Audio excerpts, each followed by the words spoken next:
Halo anak-anak, selamat siang semuanya.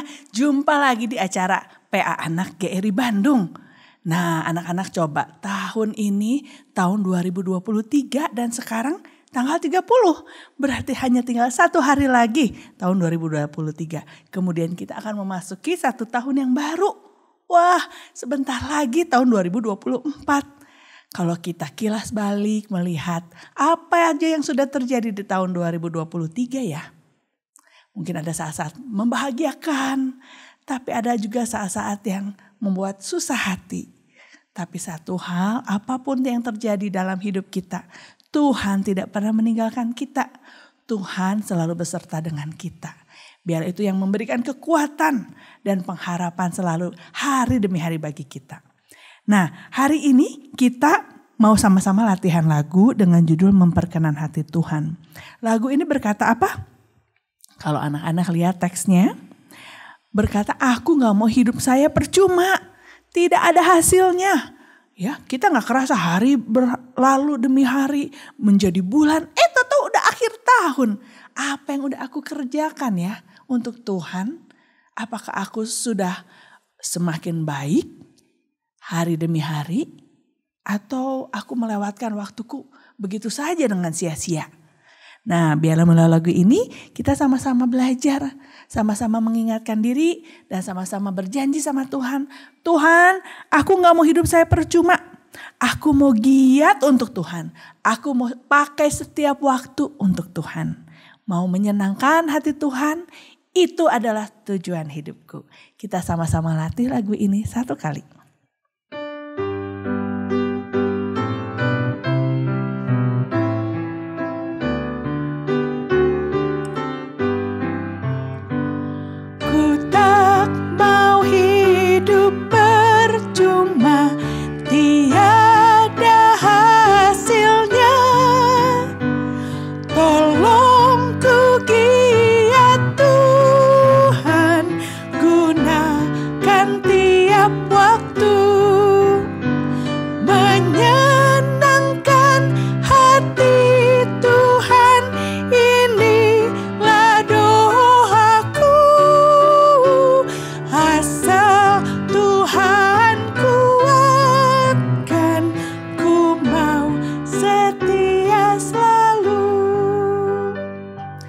Lagu kedua yang Ibu Guru mau ajak kita sama-sama latih adalah lagu yang berjudul Tuhan Yesus, Aku Berjanji.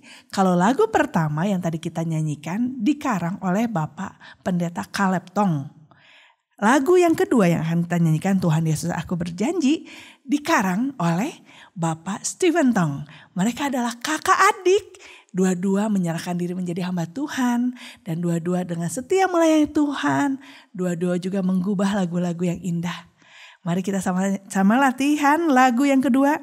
Tuhan Yesus Aku Berjanji.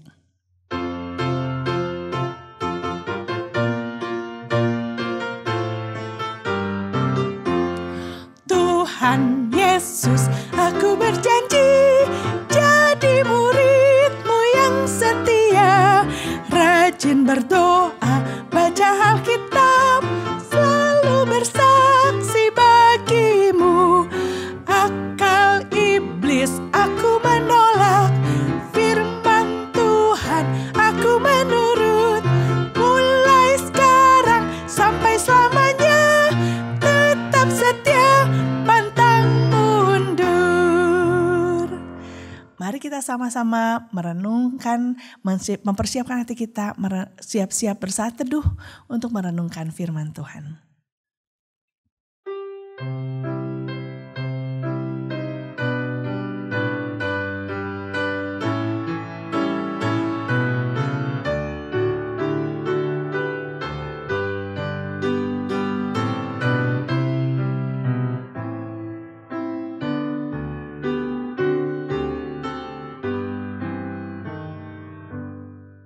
Tuhan, kami bersyukur pada hari ini kami boleh datang kembali kepada Tuhan.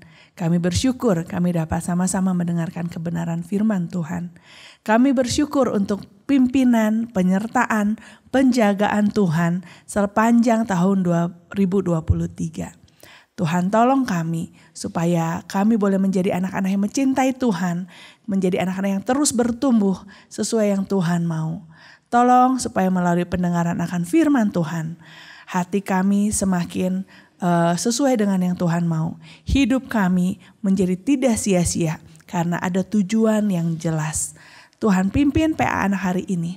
Biarlah firman Tuhan sekali lagi menegur kami, sekali lagi menguatkan kami untuk kami menjadi anak-anak yang mengasihi Tuhan, mencintai Tuhan, dan bergiat untuk Tuhan. Di dalam nama Tuhan Yesus kami berdoa dan bersyukur. Amin. Anak-anak, mari kita mempersiapkan hati kita dengan menyanyikan lagu pujian, Ku Tidak Mau Hidup Percuma, memperkenankan hati Tuhan, karangan Bapak Pendeta Caleb Tong.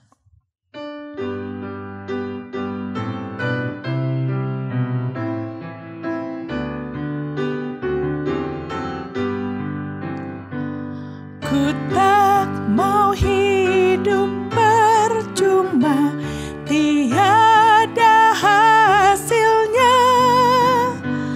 Tolong ku giat Tuhan, gunakan tiap waktu, menyenangkan hati Tuhan, inilah doaku.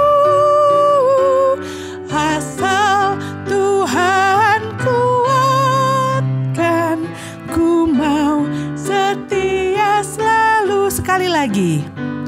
Ku tak mau hidup percuma, tiada hasilnya.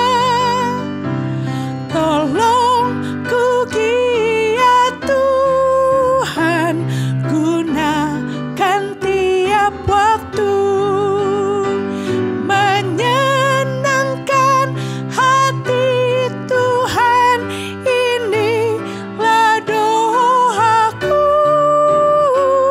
Asal Tuhan kuatkan, ku mau setia selalu. Mari kita sama-sama mendengarkan firman Tuhan hari ini. Halo anak-anak, kita berjumpa lagi dalam acara PA Anak. Nah, sebelum mendengar firman Tuhan, mari kita masuk di dalam doa. Bapa yang di surga, kami sungguh mengucap syukur karena Engkau begitu baik kepada kami. Hari ini kami memasuki minggu terakhir dari tahun 2023. Kami bersyukur untuk seluruh anugerah yang Tuhan beri kepada kami sepanjang tahun ini. Dan kami berdoa kiranya Tuhan yang tolong perenungan kami pada siang hari ini. Biarlah Roh-Mu yang kudus memberikan pengertian kepada kami, supaya semakin hari kami semakin bertumbuh di dalam Tuhan, kami semakin menjadi anak-anak yang cinta Tuhan.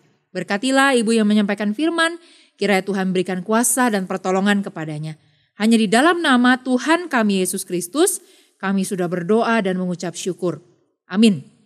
Nah anak-anak, pernahkah kalian perhatikan tahun demi tahun itu selalu pasti berlalu? Nah, ada yang ingat gak? Dulu pernah ada tahun 2020. Siapa yang ingat? Coba.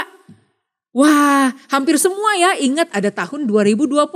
Karena dulu memang pernah ada. Lalu setelah 2020, maju lagi jadi 2021. Lalu maju lagi jadi 2022. Maju lagi sekarang jadi 2023. Tapi sebentar lagi 2023 akan segera berakhir. Tinggal besok hari terakhirnya. Lalu kita akan masuk ke dalam tahun 2024. Nah anak-anak, pernahkah kalian perhatikan? Setiap tahun makin maju, kita punya badan juga semakin lama semakin membesar. Tadinya saya punya tinggi badan cuma sekian. Lama-lama saya makin lama makin tinggi. Wah, tahun 2020 saya masih kecil. Sekarang saya sudah besar, saya sudah lebih tinggi. Nanti tahun depan 2024 di ujung tahun saya pasti sudah lebih tinggi lagi. Lalu ada yang dulu tahun ini saya waktu makan itu porsinya masih sedikit. Mungkin baru makan sedikit ya, ada misalnya 4 sendok makan. Karena perut saya masih kecil, saya masih anak kecil. Tapi semakin hari semakin bertumbuh, semakin tahun porsi makannya juga makin banyak. Lama-lama kalian bisa makan 1 porsi piring seperti orang dewasa. Kenapa? Karena kita semakin tahun, kita semakin bertumbuh. Nah tapi anak-anak, apakah pertumbuhan itu hanya yang fisik saja? Hanya yang kelihatan ini saja? Makin lama makin tinggi, makin lama makin dewasa. Apakah fisik saja? Tentunya tidak. Ada juga yang namanya makin bertumbuh dalam Tuhan. Hah? Apa sih maksudnya bertumbuh dalam Tuhan? Kadang-kadang kita di gereja suka dengar ya, kalau jadi orang Kristen harus makin bertumbuh dalam Tuhan. Tapi bertumbuh itu maksudnya apa? Nah hari ini kita akan sama-sama melihat kisah Tuhan Yesus dalam Injil Lukas. Bagaimana Tuhan Yesus juga bertumbuh. Ibu ambil dari Injil Lukas pasal yang kedua, nanti anak-anak bisa baca sendiri. Nah anak-anak, kalau kalian perhatikan ya, di dalam Injil Lukas itu banyak sekali cerita tentang permulaan kelahiran Yesus. Jadi kalau kalian perhatikan misalnya di dalam Injil Markus, kalian tidak akan temukan cerita kelahiran Yesus. Karena memang Injil Markus tidak tulis cerita kelahiran Yesus.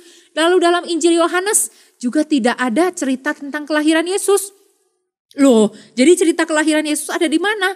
Ada di dua Injil, yaitu Injil Matius dan Injil Lukas. Di dalam Injil Matius dicatat ya, Yesus itu turun dari silsilah-silsilah yang panjang sekali dari Adam sampai kepada Yesus. Lalu ada cerita tentang Yesus itu dikandung oleh Maria, lalu ada Yusuf yang adalah saat itu tunangannya Maria. Lalu ada juga cerita tentang orang Majus. Tapi di dalam Injil Lukas satu-satunya ada cerita tentang kelahiran Tuhan Yesus yang lebih panjang daripada Injil Matius. Jadi di dalam Injil Lukas ada cerita waktu malaikat datang menjumpai Zakaria, papahnya Yohanes Pembaptis. Di dalam Injil-Injil lain tidak dicatat. Waktu itu Tuhan malaikatnya bertemu dengan Zakaria dan berkata, Zakaria kamu akan punya anak. Zakaria bingung, hah saya sudah tua, istri saya sudah tua sekali. Dan istri saya mandul, mana mungkin bisa punya anak. Wah dari situ malaikat bilang, akan punya anak. Karena kamu gak percaya kamu akan bisu sampai anak itu lahir.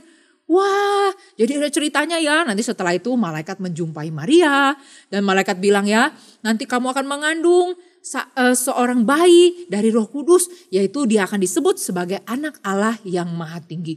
Lalu ada lagi cerita waktu Maria setelah berjumpa dengan malaikat, dia bertemu dengan Elisabet.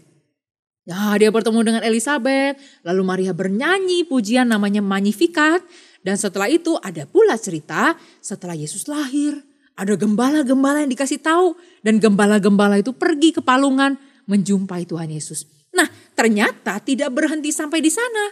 Cerita tentang kelahiran Yesus itu masih jalan terus di dalam Injil Lukas. Ada cerita apa? Setelah itu ada cerita waktu Tuhan Yesus dibawa ke bait suci. Kenapa? Karena dalam tradisi orang Yahudi, anak-anak yang baru lahir itu harus dipersembahkan kepada Tuhan. Dan mama-mamanya mereka yang sudah pernah melahirkan, mereka itu disebut sebagai najis. Kenapa? Ya karena waktu melahirkan mereka dianggap kotor, mereka dianggap najis. Jadi nanti setelah berapa hari mereka harus datang ke bait suci untuk yang namanya upacara pentahiran. Jadi harus ada upacara pentahiran untuk Maria. Lalu di saat itu nanti mereka akan bawa korban. Jadi ada ceritanya tuh. Waktu itu Maria Yusuf membawa bayi Yesus ke bait Allah. Dan mereka bertemu dengan Simeon dan Hana. Wah sudah selesai ya cerita di Injil Lukas. Ternyata belum. Dalam Injil Lukas ada lagi satu cerita terakhir tentang masa kanak-kanak Tuhan Yesus. Yaitu waktu Tuhan Yesus berusia 12 tahun. Wah ini ada di dalam Injil Lukas pasal yang kedua. Ayat 41 sampai 52. Itu adalah kisah waktu Tuhan Yesus berusia 12 tahun. Nah anak-anak sekalian, saat itu diceritakan ya, orang Israel itu sedang merayakan Paskah. Ayo, ada yang masih ingat gak Paskah itu perayaan apa sih? Bukan tentang kebangkitan Yesus dulu. Paskah pertama mulanya itu adalah cerita tentang orang Israel dibebaskan dari Mesir. Ada yang ingat gak? Sebelum Israel keluar dari Mesir, Tuhan kasih 10 tulah kepada orang Mesir. Dan tulah yang terakhir, tulah yang ke-10 itu, Tuhan bilang sama Israel lewat Musa. Musa kasih tahu orang Israel, mereka harus sembelih korban, lalu nanti darahnya itu harus dioleskan di ambang pintu. Kenapa Tuhan? Karena malam ini Tuhan akan membunuh seluruh anak laki-laki sulung yang di depan pintunya tidak ada Tidak ada darah tanda di ambang pintunya. Wah, lalu Musa kasih tahu ya, bangsa Israel dengar baik-baik ya. Kamu harus mengorbankan satu korban. Nanti hari ini tanggal sekian Tuhan suruh oles di sana. Lalu nanti malam itu Tuhan akan lewat. Nah, anak-anak sekalian, kita tahu ceritanya ya. Setelah hari itu terjadi malam itu itulah, besok paginya yang mati itu hanya orang-orang Mesir. Orang-orang Israel tidak ada yang kena anak sulungnya. Bahkan anak sulungnya Firaun saat itu mati. Wah, dari situ Firaun marah sekali.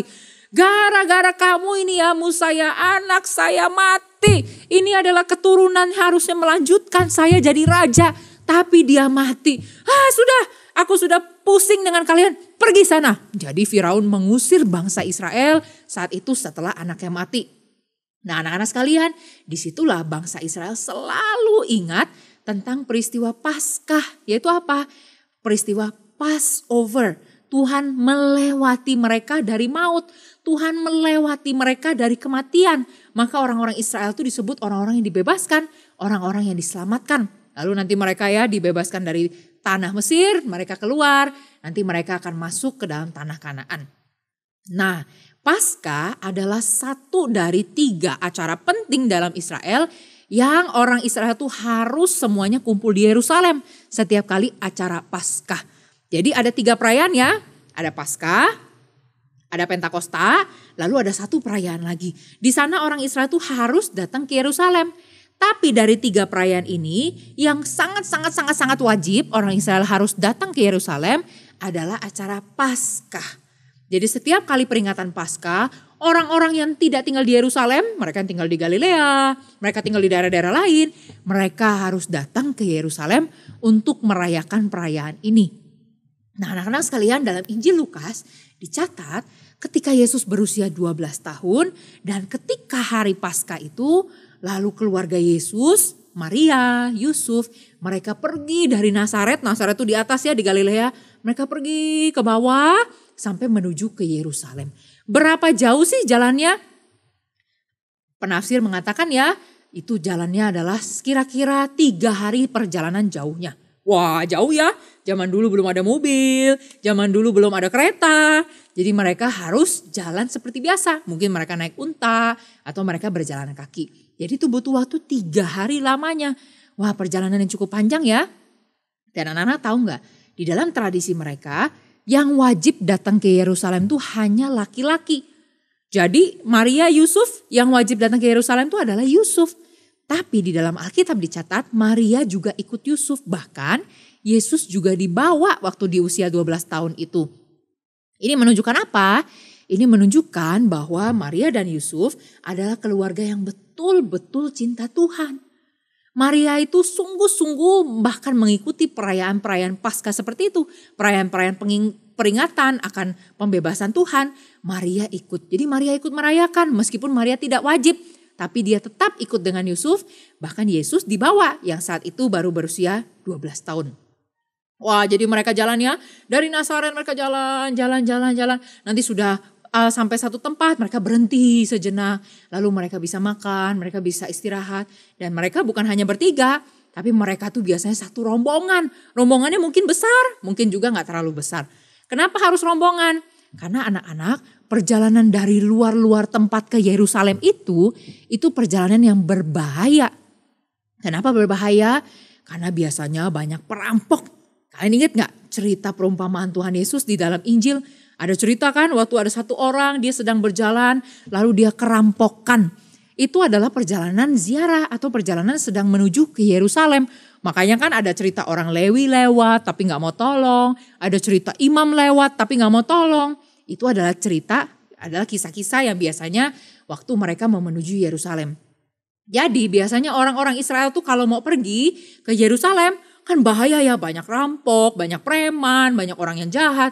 Jadi mereka itu harus rombongan besar supaya orang takut. Kalau banyak kan orang takut, banyak sekali, laki-lakinya juga banyak. Mereka jadi takut. Nah, demikian juga Maria dan Yusuf dan Yesus. Mereka pergi serombongan besar dengan keluarga-keluarga yang lain, dengan kerabat-kerabat mereka yang lain. Mereka pergi sampai satu tempat, mereka istirahat, tidur sejenak, lalu bangun lagi. Nanti mereka jalan lagi sampai mereka di Yerusalem. Nah, setelah di Yerusalem mereka merayakan perayaan-perayaan Paskah. Dan setelah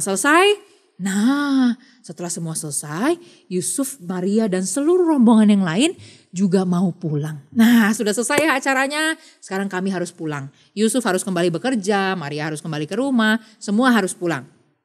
Lalu ketika mereka mau pulang, semua packing barang. Ayo kumpulkan barang-barangnya. Ayo ini aku beli oleh-oleh kemarin ya. Wah saya beli oleh-oleh dari itu. Wah bagus ya. Ayo dibungkus baik-baik jangan sampai pecah. Masukkan ke dalam tas. Mereka siap semua. Lalu mereka bergegas dan bilang besok ya. Besok kita akan jalan. Kita akan jalan pulang ke rumah kita masing-masing. Wah jadi mereka kumpulkan semua barang siap-siap. Lalu keesokan harinya sudah pasang unta. Sudah taruh di keledai. Sudah taruh barang-barang semua. Sudah tidak ada yang ketinggalan. Maria dan Yusuf lihat, kok Yesus gak kelihatan ya? Oh mungkin dia sedang ada di rombongan. Jadi kan mereka pergi satu rombongan, mungkin dia lagi sama yang lain, mungkin dia lagi sama saudara saya. Ya udah deh kita jalan. Lalu mereka pergi jalan semua. Bahkan Alkitab catat ya sudah jalan 1 hari lamanya. Baru Maria Yusuf bingung. Kok Yesus benar-benar gak kelihatan ya? Jangan-jangan dia nih kemana? Wah langsung ya Maria dan Yusuf mulai cari. Permisi, kok lihat anak saya, Yesus. Lalu dibilang, gak lihat. Waduh, di mana ya? Lalu mereka cari dari seluruh rombongan itu. Ternyata Yesus tidak ditemukan. Waduh, cilaka. Yesus hilang, gak ditemukan di rombongan. Kita sudah jalan 1 hari lamanya. Di mana dia? Wah, Maria langsung hatinya deg-degan. Di mana anakku itu hilang? Lalu Yusuf juga bingung. Aduh, di mana anak itu? Akhirnya mereka pikir, ayo kita kembali ke Yerusalem. Jangan-jangan Yesus ketinggalan di Yerusalem. Wah akhirnya Maria dan Yusuf bergegas. Mereka kembali lagi ke Yerusalem. Mereka jalan lagi 1 hari kembali ke Yerusalem. Setelah sampai Yerusalem langsung mereka cari. Di pasar cari. Wih ada di mana ya? Coba pernah lihat gak anak ini tingginya segini ya. Badannya yang ini pakai baju ini. Lihat gak? Lalu orang-orang di pasar. Enggak lihat. Wah lalu mereka pergi lagi ke toko-toko. Permisi pak, lihat gak ada anak kecil kepalanya segini. Kira-kira umurnya 12 tahun pak. Lalu dia pakai baju ini, lalu dia begini, gayanya begini. Pernah lihat? Lalu orang toko, gak pernah lihat. Wah Maria dan Yusuf cari terus. Sampai keesokan harinya, tiba-tiba mereka pikir, wih jangan-jangan Yesus ada di bait Allah. Ayo kita cari. Pasar gak ada, toko gak ada, tempat ini gak ada, tempat itu gak ada. Coba cari bait Allah, jangan-jangan dia ada di sana. Lalu Maria dan Yusuf dengan hati yang deg-degan terus cari Yesus. Mereka datang ke bait Allah dan di situ mereka terkejut. Yesus sedang duduk dengan para petinggi-petinggi agama Yahudi. Dia sedang duduk dengan para pemimpin anggota Yahudi. Para pemimpin Yahudi, pemimpin agama Yahudi. Wah saat itu apa sih yang terjadi? Alkitab mencatat ya, Yesus itu berbicara dengan mereka. Yesus bertanya, Yesus belajar, Yesus duduk bersama-sama dengan mereka. Anak-anak sekalian, di dalam tradisi itu, kalau ada satu orang murid duduk bersama dengan murid-murid, bersama dengan gurunya, berarti mereka itu sedang mengadakan pembelajaran. Jadi murid itu sedang belajar, sedang tanya, sedang belajar tentang satu hal, nanti gurunya akan mengajarkan kepada dia. Ada diskusi di antara mereka, jadi mereka saling ngobrol, oh ini maksudnya begini, ini maksudnya begitu. Nah saat itu Yesus juga duduk bersama dengan para petinggi agama Yahudi. Yesus sedang bertanya kepada mereka dan Yesus sedang berdiskusi dengan mereka. Wah kalian bayangkan ya, anak umur 12 tahun, masih muda, masih remaja. Sudah duduk dengan para bapak-bapak yang sudah tua-tua, bapak-bapak yang sudah belajar Alkitab dengan sangat hebat sekali. Bapak-bapak yang sudah mendalami firman Tuhan. Mereka sudah sekolah sungguh-sungguh. Duduk dengan anak umur 12 tahun. Anak umur 12 tahun ini ya dicatat sangat memukau. Kenapa? Karena pertanyaan-pertanyaan itu sangat bijaksana. Lalu waktu ditanya apa, waktu berdiskusi, waktu mereka berdialog, waktu mereka ngobrol-ngobrol, obrolannya nyambung loh. Hebat sekali. Padahal nih anak baru umur 12 tahun.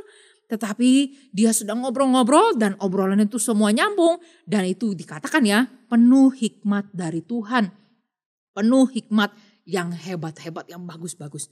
Nah anak-anak, kalau misalnya kalian berpikir, tunggu.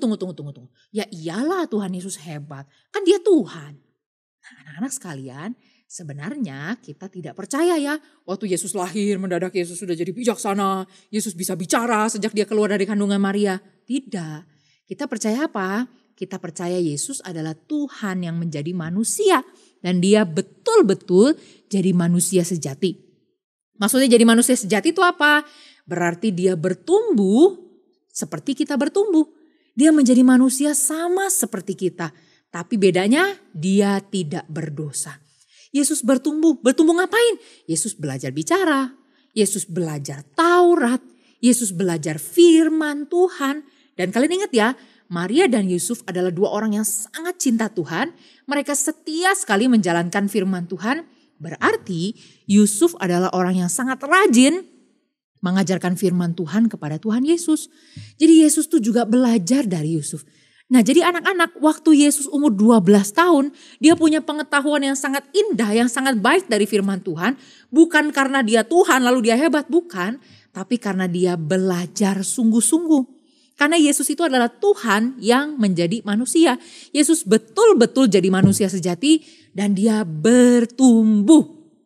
Dia belajar sungguh-sungguh, dia hafal firman Tuhan dan itu membuat para petinggi agama Yahudi terkejut. Anak umur 12 tahun sudah banyak sekali yang dia hafal. Anak umur 12 tahun sudah sungguh-sungguh belajar.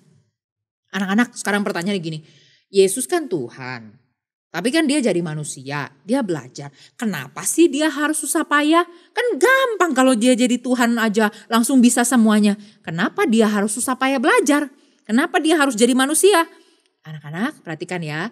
Karena Yesus benar-benar ingin menjadi teladan yang baik bagi kita. Maksudnya apa? Di dalam Alkitab dikatakan apa? Anak-anak Tuhan adalah orang-orang yang hidupnya tuh serupa dengan Tuhan Yesus. Serupanya tuh maksudnya apa? Ikut jalan Yesus. Yesus itu apa? Dari kecil terus bertumbuh. Dari kecil belajar firman Tuhan. Susah payah menghafal, dia sungguh-sungguh belajar. Demikian juga seharusnya kita anak-anak Tuhan. Seharusnya kita juga sungguh-sungguh belajar seperti Tuhan Yesus. Emang bisa? Bisa. Yesus pun bisa. Yesus menjadi teladan yang sangat baik bagi kita. Untuk kita juga bertumbuh.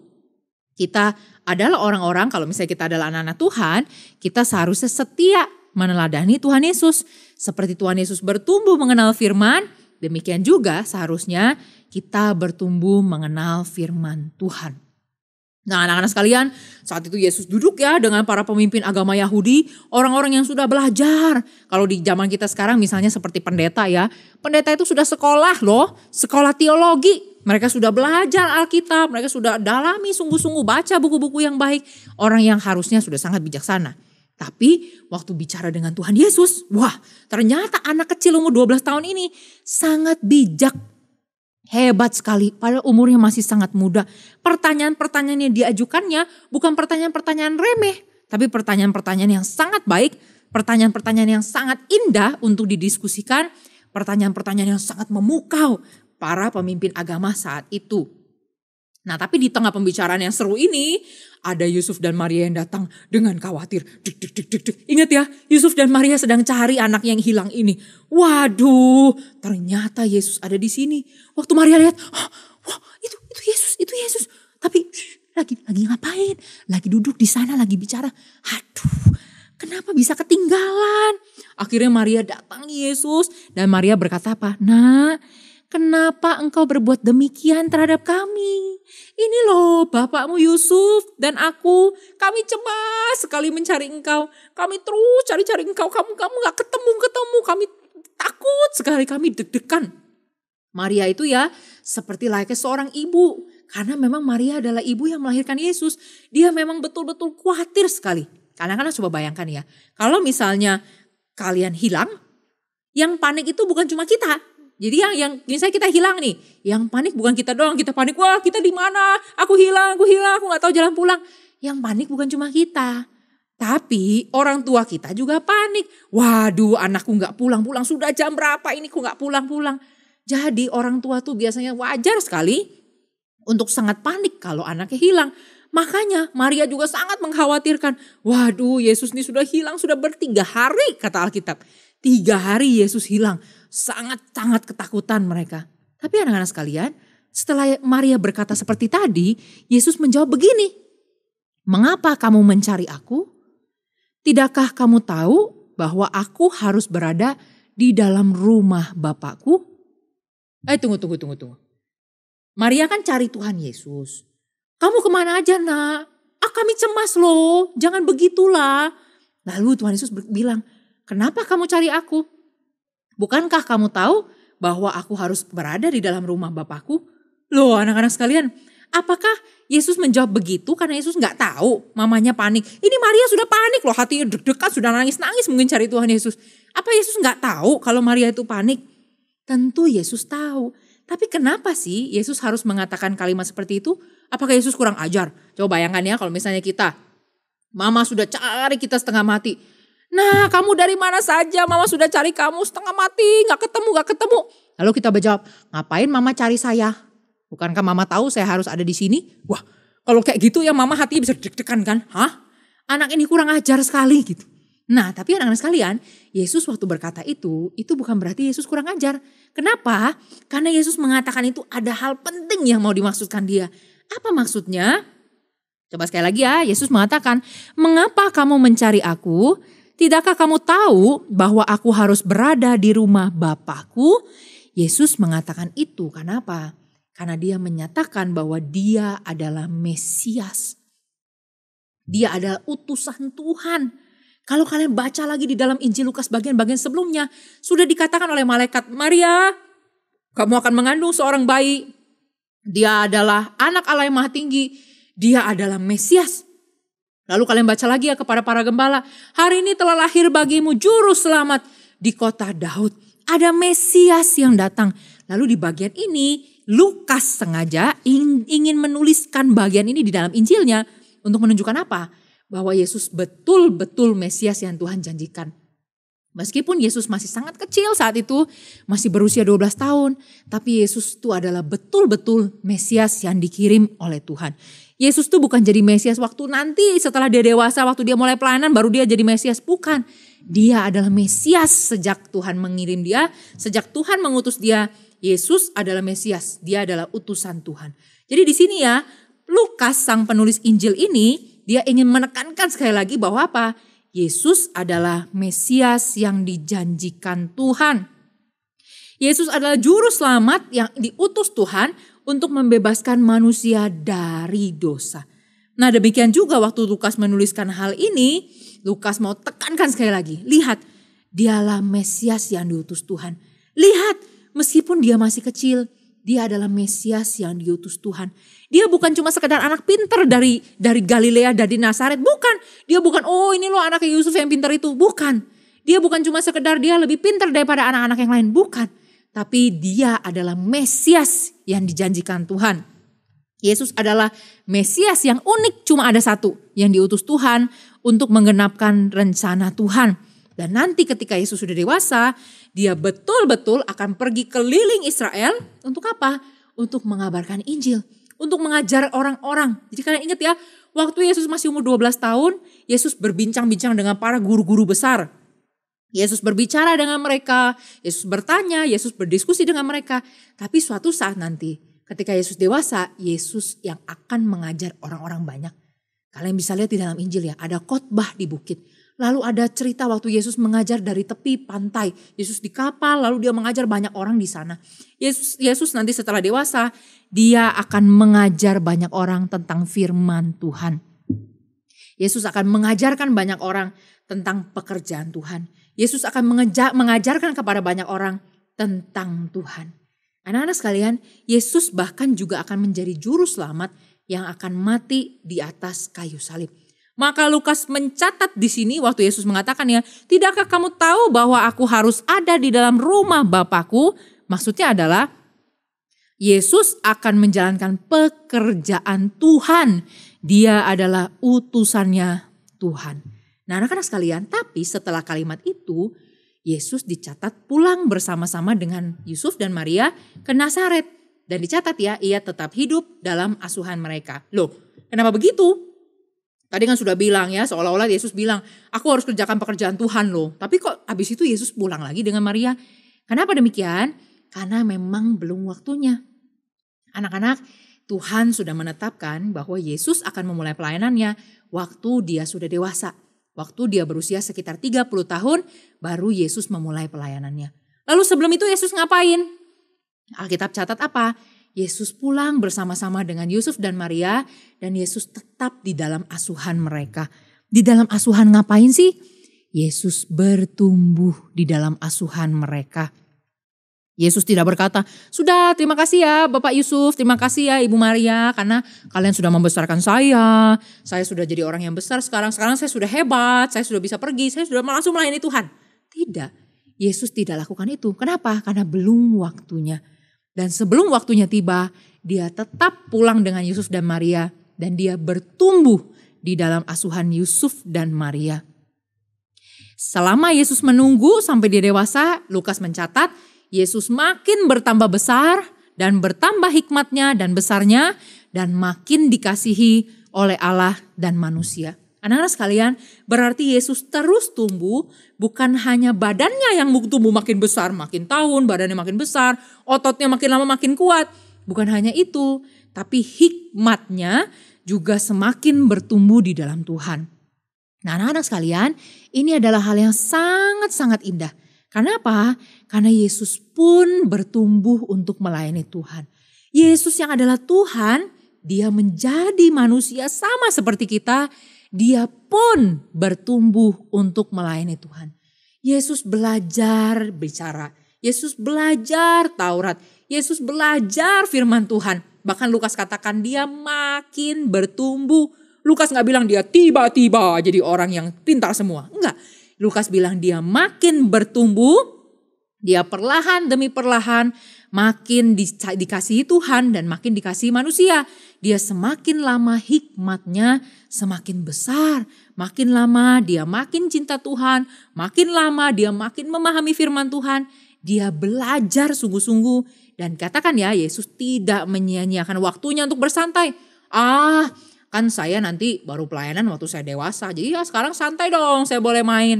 Tidak, Yesus tidak lakukan itu. Tapi Yesus terus bertumbuh dan terus belajar untuk dia dipakai Tuhan waktu dia dewasa nanti.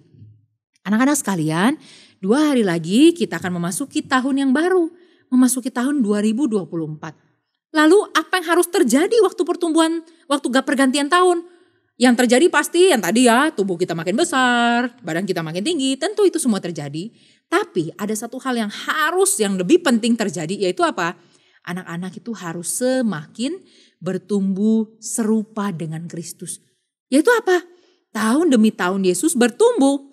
Demikian juga kita tahun demi tahun seharusnya semakin bertumbuh di dalam Tuhan. Jadi bukan hanya badan yang makin besar, tapi pengenalan akan Tuhan, hikmat dari Tuhan harus semakin bertumbuh. Cinta pada Tuhan juga harus semakin bertumbuh. Buat apa sih semuanya itu? Supaya Tuhan bisa memakai kita suatu saat nanti. Waktu kita mau terus bertumbuh, waktu kita mau terus semakin besar, semakin mencintai Tuhan, Tuhan akan memakai kita dengan sangat besar. Lalu mungkin kalian pikir ya, aduh saya kan masih kecil, saya belum tahu nanti sudah besar mau jadi apa. Mungkin beberapa pikir, nanti saya besar mau jadi dokter. Atau saya mau jadi guru. Atau nanti dia bilang, saya mau jadi arkeologis gitu. Atau dia bilang, saya mau jadi pilot. Nah anak-anak, boleh kita punya cita-cita jadi apapun boleh, yang baik-baik tentu boleh. Tapi yang harus kita lakukan sekarang itu apa? Bertumbuh cinta Tuhan. Siapkan diri kita. Supaya apa? Supaya suatu saat nanti ketika kita jadi dokter atau ketika kita jadi guru, kita akan dipakai Tuhan dengan begitu besar. Demikian juga Yesus dipakai Tuhan dengan besar karena dari kecil dia terus bertumbuh. Demikian juga seharusnya kita bertumbuh di dalam Tuhan. Supaya suatu saat nanti kita boleh dipakai Tuhan. Boleh jadi dokter yang dipakai Tuhan. Boleh jadi guru yang dipakai Tuhan. Boleh jadi pilot yang dipakai Tuhan. Boleh jadi profesi-profesi apapun yang baik yang akan dipakai Tuhan. Nah anak-anak, sebelum semua itu terjadi di tahun-tahun yang masih jauh di depan, Tuhan ingin kita mempersiapkan diri kita. Mari kita terus bertumbuh dalam Tuhan. Seperti Yesus, belajar firman Tuhan. Dalami firman Tuhan. Makin cinta Tuhan, makin mengasihi Tuhan. Dan suatu saat nanti Tuhan akan pakai kita dengan besar. Maukah anak-anak dipakai Tuhan? Kalau iya, mari kita bertumbuh sejak saat ini. Mari kita semakin bertumbuh di dalam Tuhan. Mari kita berdoa. Bapa di dalam surga, kami sungguh bersyukur karena kami mempunyai teladan yang sangat indah. Tuhan Yesus sendiri adalah Tuhan yang menjadi manusia. Dia rela menjalankan hidup seperti manusia biasa. Dia belajar, dia sungguh-sungguh bertumbuh di dalam Tuhan. Dan itulah yang menjadi teladan yang sangat baik bagi kami. Tuhan, kami juga adalah anak-anak yang masih kecil. Kami juga ingin dipakai Tuhan. Karena itu tolong kami Tuhan, semakin hari semakin bertumbuh di dalam Tuhan. Semakin ganti tahun kami semakin cinta Tuhan, semakin kenal Tuhan, semakin kenal firman Tuhan, dan semakin bertumbuh di dalam Tuhan. Supaya suatu saat nanti ya Tuhan, Engkau mau memakai kami dengan luar biasa dalam pekerjaan yang Tuhan sudah percayakan. Berkati kami terus ya Tuhan, meskipun kami masih kecil, biarlah kami terus semakin bertumbuh di dalam Tuhan. Hanya di dalam nama Tuhan kami Yesus Kristus, kami sudah berdoa dan mengucap syukur. Amin. Selamat tahun baru anak-anak.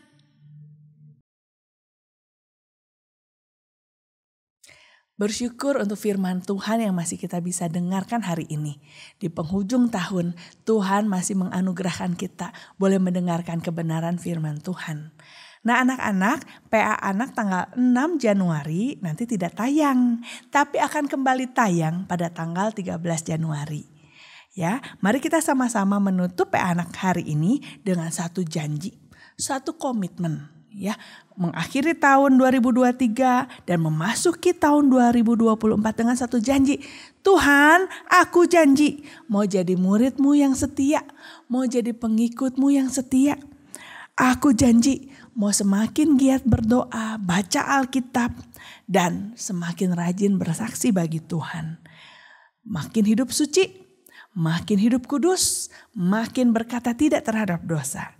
Mari kita sama-sama menyanyikan lagu ini sebagai janji dan komitmen kita memasuki tahun baru.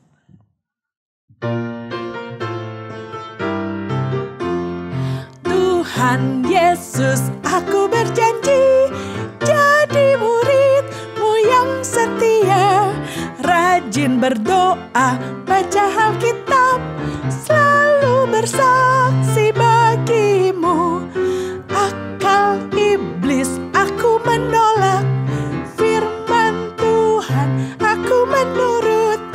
Mulai sekarang sampai selamanya, tetap setia, pantang mundur. Tuhan Yesus, aku berjanji jadi murid-Mu yang setia, rajin berdoa, baca Alkitab, selalu bersaksi bagi-Mu. Akal iblis aku menolak, firman Tuhan aku menurut. Mulai sekarang sampai selamanya, tetap setia, pantang mundur. Sampai jumpa anak-anak di PA Anak selanjutnya tahun depan ya. Bye.